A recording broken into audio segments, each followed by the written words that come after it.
The cold wind of Craxis howled across the barren, rocky landscape, carrying tiny particles of dust that sparkled like frozen tears.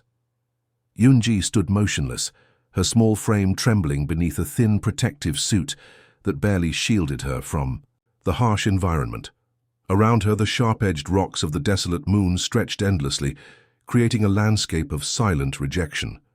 Her people, the Trella, were known across multiple star systems for their strict genetic protocols. Perfection was not just desired, it was demanded. Every member of their civilization underwent rigorous genetic testing from birth, and those who did not meet the exacting standards were considered unworthy of survival. Yunji was different. Her body was smaller than typical Trella children. Her cellular structure showed unusual adaptations that the medical council could not understand. Where other children had strong muscular systems, she had intricate neural networks that seemed to pulse with an unknown potential. Her father, Kang Jae-sung, a respected genetic engineer, had watched her growth with increasing disappointment. Each medical scan revealed more of what he considered genetic anomalies, variations that did not conform to the Trella's precise biological standards. "She cannot be part of our lineage," Jae-sung had declared during the family council. His voice was cold, devoid of any emotional attachment. "Her genetic structure is incompatible with our societal requirements." The separation ceremony was a brutal tradition among the Trella. Imperfect offspring were not killed directly, but were left in environments designed to ensure their swift extinction. It was a method they considered both efficient and merciful. On this day, Yunji wore a standard-issued survival suit, grey and metallic, designed to provide minimal life support. Her emergency oxygen tank was set to last approximately 3 standard solar cycles. The council calculated this duration precisely, understanding that no living being could survive beyond this point on this moon's unforgiving terrain. Her mother, Lee Hai-ran, stood silently during the ceremony. Unlike her husband, she showed a momentary flicker of emotion, a slight tremor in her hand, a brief narrowing of her eyes. But Trella culture demanded emotional suppression. She would not challenge the decision. The transport pod hummed to life. Mechanical arms extended, preparing to eject Yunji onto the moon's surface. She did not cry. She did not plead. Years of Trella conditioning had taught her that emotions were weaknesses, and weakness was unacceptable. As the pod's door opened, revealing the stark grey landscape, Yunji took her last glimpse of her family. Her father's face remained stoic. Her mother's gaze was fixed on a distant point. No farewell, no final embrace, just silence. The ejection was smooth, almost clinical. One moment she was inside the climate-controlled pod, the next she tumbled onto the rocky surface. Her survival suit systems automatically activated, creating a minimal protective bubble around her small body. Dust swirled. Distant star systems twinkled indifferently. The moon's gravity pulled her slightly, making her movements awkward and disoriented. Yunji knew the statistics. Survival was statistically impossible. The Trella had calculated everything: oxygen levels, temperature variations, radiation exposure. She was expected to become another forgotten genetic anomaly, but something burned within her. A spark. A resilience that her people's clinical assessments could not measure. As the transport pod disappeared into the darkness of space, leaving her completely alone, Yunji did something unexpected. She smiled, a small, almost imperceptible curve of her lips that would have been considered a malfunction by Trella standards. Her journey was just beginning. The moon's surface was unforgiving. Sharp rocks cut through Yunji's protective suit, creating tiny micropunctures that slowly leaked precious oxygen. Her breath came in short, ragged gasps, each intake a battle against the harsh environment. Hours passed, then days. Her emergency systems began to fail. Temperature regulators flickered, sometimes burning hot, sometimes freezing cold. The small energy cells that powered her life support grew weaker with each passing moment. Yunji understood survival mathematics. She had approximately 72 hours before complete system failure. But survival was more than just mathematics. In the endless grey landscape, Yunji discovered something peculiar. Small crystal formations grew. Near certain rock clusters, they seemed to pulse with a faint, almost living energy. When her suit's sensors failed to identify them, she realized these were not typical geological structures. Survival instinct took over. She began collecting these crystals, carefully storing them in a small protective compartment of her suit. Her movements were slow, calculated. Each step required immense effort. The moon's low gravity made walking difficult, but her body seemed to adapt quickly. On the second day, her oxygen levels dropped dangerously low. The suit's warning systems blared a constant, maddening alarm. Most biological entities would have surrendered. But Yunji was different. Her neural pathways began doing something unexpected. Where standard biological systems would shut down, hers started rewiring.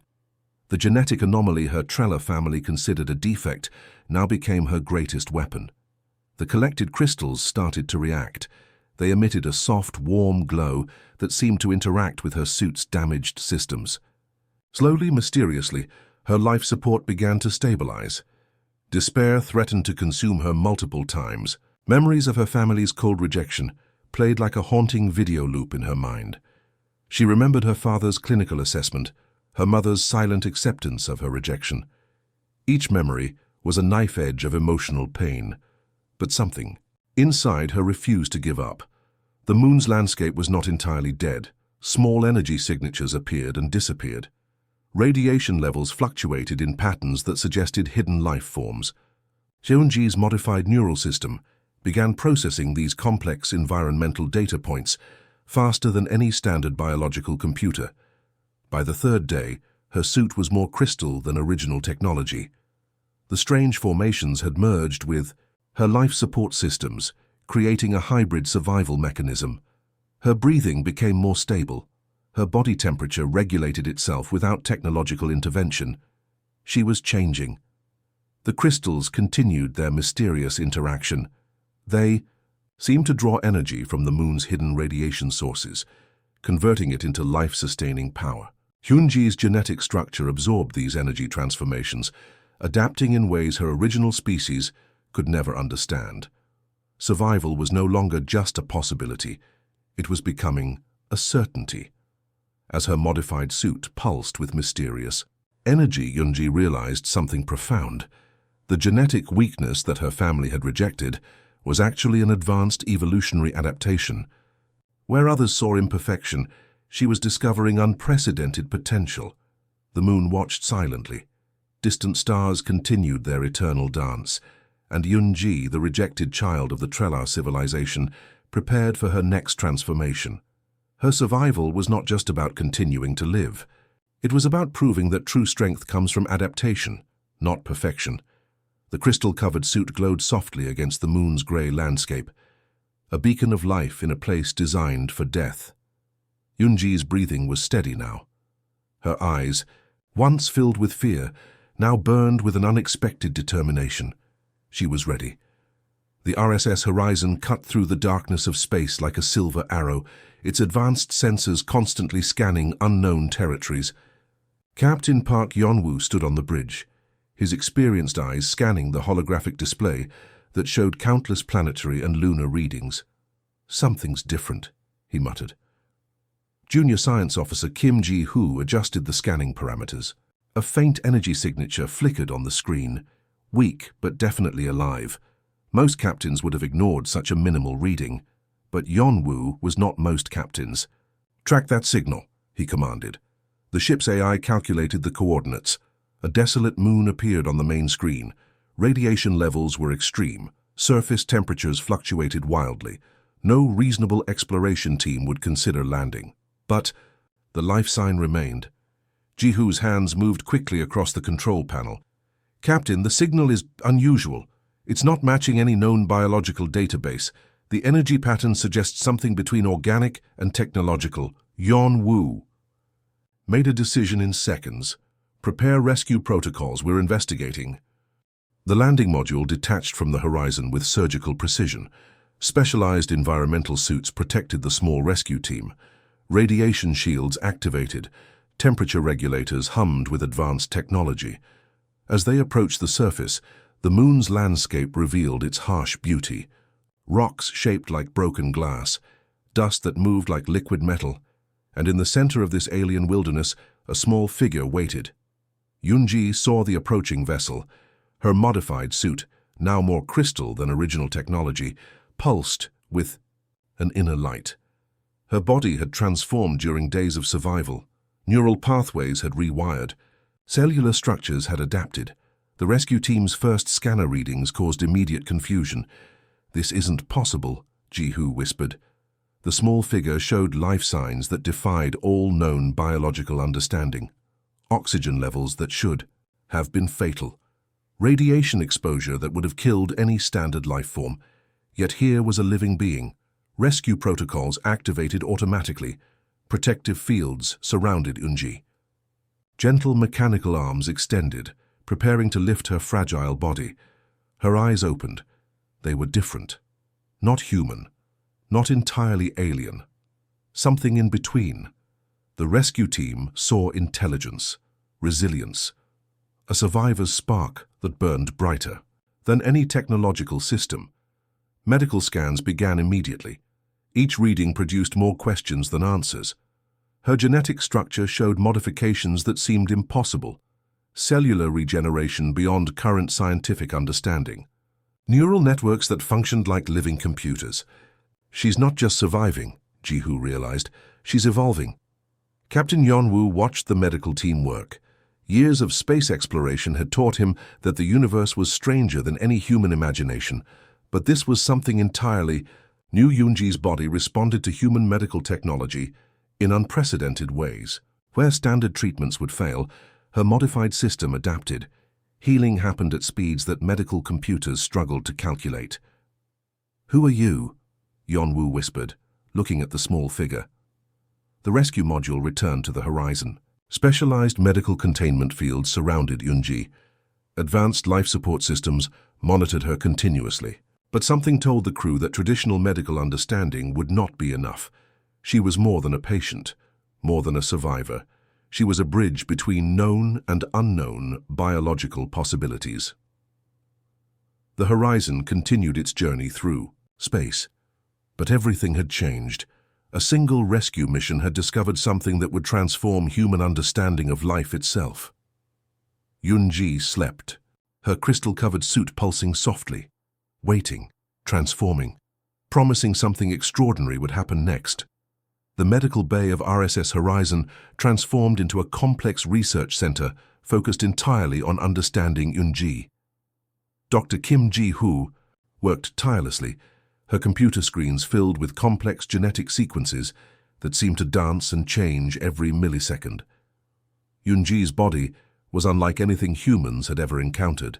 Her cellular structure could regenerate faster than advanced medical technology. Where human healing might take weeks, her body completed the same process in hours. Her neural pathways rewrote themselves continuously, adapting to new environments with remarkable speed. "She's not healing," Jihu told Captain Yonwoo. "She's evolving." Communication was initially challenging. Yunji's brain processed language differently. Standard translation systems failed, but she learned quickly. Her understanding grew exponentially with each interaction. The first breakthrough came during a simple conversation about her origin. Instead of verbal communication, she projected images directly into the medical team's minds. Memories of her Trella civilization appeared like holographic projections, cold clinical societies that valued genetic perfection above individual survival. Captain Yonwoo watched these mental projections with growing understanding. The Trella weren't just a civilization. They were a systematic genetic engineering project that eliminated anything considered imperfect. Yunji's medical rehabilitation became more than physical recovery. It was a journey of psychological healing. The human crew discovered her unique abilities gradually. She could interface with computer systems through touch. Technological devices responded to her neural signals without traditional input methods. Her modified genetic structure allowed her to process complex information. At speeds that surpassed human computational abilities, specialized training programs were developed. Ji-Hoo created adaptive learning modules that challenged Yunji's developing capabilities. Each test revealed new layers of her extraordinary potential. She's not just surviving, Ji-Hoo noted during one research session. She's demonstrating capabilities beyond our current scientific understanding. The crew became her family, where her original civilization saw weakness, humans saw potential. Captain Yeonwoo treated her like a daughter. The medical team treated her like a remarkable scientific discovery. Psychological rehabilitation was equally important. They helped her understand that her genetic differences were not flaws, but extraordinary adaptations. Counseling sessions revealed deep emotional wounds from her previous rejection. "You are not broken," Yeonwoo would repeatedly tell her. "You are unique." Her crystal-enhanced suit became a living part of her biological system. It transformed, continuously, adapting to her body's changing needs. Technological and biological boundaries blurred with her existence. Language came quickly. She learned human communication systems within weeks, developing a communication style that was part verbal, part telepathic. Her understanding of human emotions grew rapidly. The Horizons crew watched in amazement as she transformed, from a rejected, dying alien child to a being of extraordinary potential. Her neural networks absorbed knowledge like living sponges, processing complex information at incredible speeds. Scientific teams from multiple human research institutions requested data about her. But Yeonwoo protected her, understanding she was more than a research subject. "She's a living being," he would argue during communication sessions, "not a specimen." Yunji's rehabilitation became a journey of mutual understanding. Humans learned from her unique biological capabilities. She learned about emotional connections, compassion, and individual value. Her body continued changing. Each day revealed new capabilities: radiation resistance, enhanced sensory perception, ability to communicate through complex neural networks. The medical bay became her home. The crew became her family. And slowly, the scared, rejected child transformed into something extraordinary, a bridge between species. A living example that differences are not weaknesses, but potential waiting to be understood. Yunji smiled, her first genuine human-like smile, a smile that promised future discoveries beyond current imagination. 5 years passed since Yunji's rescue. The RSS Horizon had become more than a spaceship. It was her home, her universe of learning and growth. Her transformation was complete, yet continuously evolving. Galactic communication networks buzzed with her extraordinary story. A rejected alien child, rescued by humans, now stood as a diplomatic bridge between species. Her unique genetic structure had become a scientific marvel, challenging everything known about biological adaptation. The Trella civilization first responded with denial. Official communications claimed she was a fabrication, a human propaganda experiment. But evidence was overwhelming. Yunji's documented abilities spoke louder than their clinical denials. Captain Yeonwoo prepared for the most critical mission of his career. They would return to the Trella homeworld, not as conquerors, not as enemies, but as representatives of a different perspective. Yunji's modified suit now looked more like living technology. Crystal formations moved like liquid metal, responding to her emotional and physical states. Her neural networks could interface with complex computer systems through mere thought. "I am not seeking revenge," she told the crew during mission preparation. "I am seeking understanding." Her communication style was unique, part verbal, part telepathic. Images and emotions flowed alongside words. The Horizons crew had learned to read her complex language of thought and feeling. The journey took weeks. Yunji spent time preparing. She studied Trella communication protocols, analyzed their genetic research, understood their deep-rooted belief in biological perfection. When they approached the Trella homeworld, tension filled the ship. Advanced scanning systems revealed a civilization built on strict genetic control. Every citizen was a product of precise engineering. Individuality was eliminated in favor of collective efficiency. First contact was tense.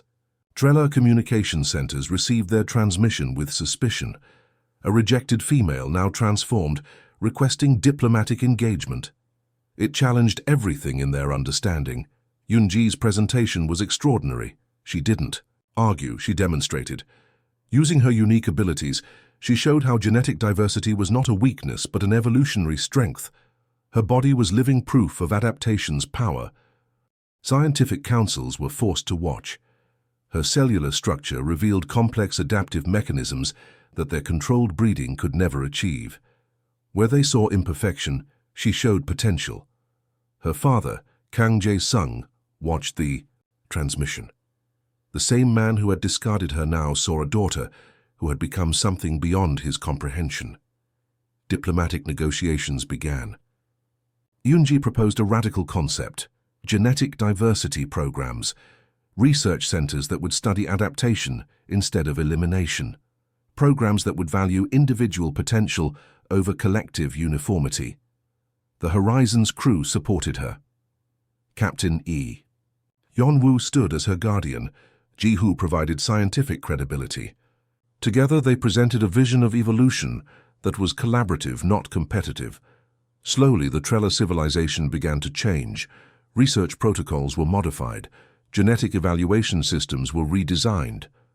The first steps toward understanding individual value were taken. Yunji's transformation was complete. She was no longer a rejected child. She was a living bridge between species, a symbol of hope, proof that survival was more than physical strength. It was about adaptability, understanding, and potential. Her story spread across multiple star systems.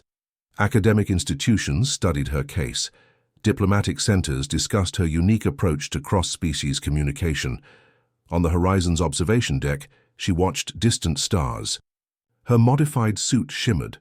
Her eyes, no longer just alien, no longer just human, reflected the infinite possibilities of universal evolution. "We are more than our origins," she would often say. "We are what we choose to become." The universe listened, and slowly it began to change.